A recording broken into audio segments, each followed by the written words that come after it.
అనగనగా రామాపురం అనే ఊరిలో ఒక రైతు ఉండేవాడు. అతని పేరు సీతయ్య. అతను పొలానికి విత్తనాలు చల్లటానికి వెళ్తున్నాడు. అప్పుడు పైనుండి చూస్తున్న శివుడు కిందకు మారువేషంలో ఆ రైతు దగ్గరికి వచ్చి, ఎండలు ఇంత విపరీతంగా కాస్తున్నాయి, వర్షాలు లేవు, విత్తనాలు వేస్తున్నావు, ఎలా వస్తాయి అని శివుడు రైతుని అడిగాడు. లేదయ్యా లేదు, ఈరోజు రాత్రికి ఖచ్చితంగా వర్షం పడుతుంది అని చెప్తాడు సీతయ్య. శివుడికి పట్టుదల పెరిగి వర్ణదేవుణ్ణి పిలిచి 2 రోజుల వరకు వర్షాలు కురవకూడదు అని అంటాడు. అప్పుడు వర్ణదేవుడు, నేను వర్షం కురవకూడదు అంటే మీరు కప్ప అరవకుండా చూడండి స్వామి అని అంటాడు. అప్పుడు శివుడు కప్పని పిలిచి, నువ్వు అరవకూడదు అని అంటాడు. అప్పుడు కప్ప, నేను అరవకూడదు అంటే మినుగురు పురుగులు ఎగరకూడదు అని అంటుంది కప్ప. అప్పుడు శివుడు మినుగురు పురుగుల్ని పిలిచి, నువ్వు ఎగరకూడదు, బయటకు రాకూడదు అని అంటాడు.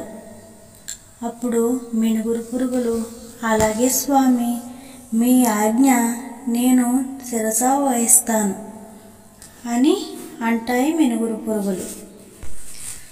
మధ్యాహ్నం అయ్యింది. రైతు భార్య భోజనం తీసుకుని వస్తుంది. ఇద్దరూ కూర్చుని భోజనం చేస్తూ మాట్లాడుకుంటూ ఉంటారు. రైతు భార్య ఇలా అంటుంది, ఇంత శ్రమపడి విత్తనాలు వేశారు, ఎండలు విపరీతంగా కాస్తున్నాయి, మొలకలు వస్తాయా స్వామి అంటుంది నిరాశగా. నిరాశపడకు, మనం పండించి అందరికీ అన్నం పెడుతున్నాం, మనలాంటి వాళ్లకు అన్యాయం జరగదు, నువ్వు ధైర్యంగా ఉండు అంటాడు రైతు.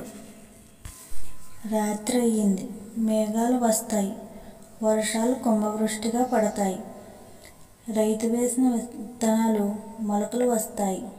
అది చూసిన శివుడు కోపంతో వర్ణదేవుణ్ణి పిలిచి శపిస్తుండగా, ఆగండి స్వామి, ఆగ్రహించకండి, నేను కప్ప అరవకూడదు అని చెప్పాను కదా స్వామి, అయినా కూడా కప్ప అరిచింది, వర్షం కురవక తప్పలేదు అని అంటాడు వర్ణదేవుడు. అప్పుడు శివుడు కప్పని పిలుస్తాడు. కప్ప వస్తుంది. ఏమిటి స్వామి, ఏమి జరిగింది అని అడుగుతుంది.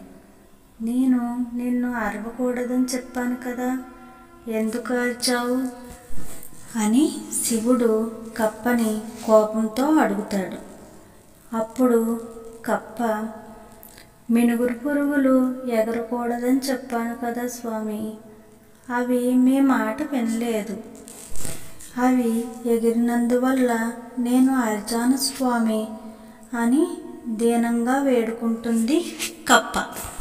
అప్పుడు శివుడు మినుగురు పురుగుల్ని పిలిచి, మిమ్మల్ని ఎగరవద్దన్నాను కదా, బయటికి రావద్దన్నాను కదా, ఎందుకు వచ్చారు అని అంటాడు శివుడు. అప్పుడు మినుగురు పురుగులు, లేదు స్వామి, మేము బయటకు రాలేదు, అసలు మేము బయటకు రానే లేదు అని చెప్తాయి మినుగురు పురుగులు. అప్పుడు శివుడు కోపంతో, లేదు, నువ్వు అబద్ధం చెప్తున్నావు, నిజం చెప్పు అని అంటాడు. అప్పుడు మినుగురు పురుగులు, లేదు స్వామి, నేను నిజంగానే చెప్తున్నాను, అది ఏమిటో ఎలా జరిగిందో మీ దివ్య దృష్టికే తెలియాలి స్వామి అని అంటాయి మినుగురు పురుగులు. అప్పుడు శివుడు దివ్య దృష్టితో చూడగా రైతు లాంతెర పట్టుకొని వెళ్తుంటాడు. లాంతెరకున్న నిరుసులు చిటపట చిటపటలాడుతూ మినుగురు పురుగుల్లా పైకి ఎగురుతాయి. అప్పుడు అవి చూసి కప్ప అరుస్తుంది. కప్ప అరిచింది కదా అని వర్ణదేవుడు వర్షం కురిపిస్తాడు. శివుడు రైతు ఆత్మవిశ్వాసానికి మురిసిపోయి రైతును పిలిచి, నీకు ఏం వరం కావాలో కోరుకో అంటాడు. అప్పుడు ఆ రైతు, నాకు ఏమీ వద్దు స్వామి, మీ దర్శనం భాగ్యం కలిగింది, అదే చాలు అంటాడు.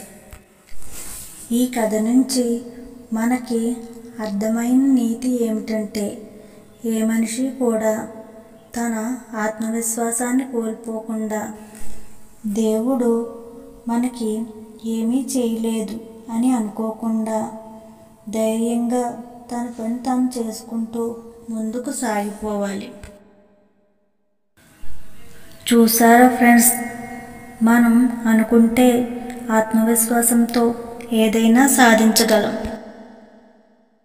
Please like, share and subscribe friends, and don't forget to on the bell icon.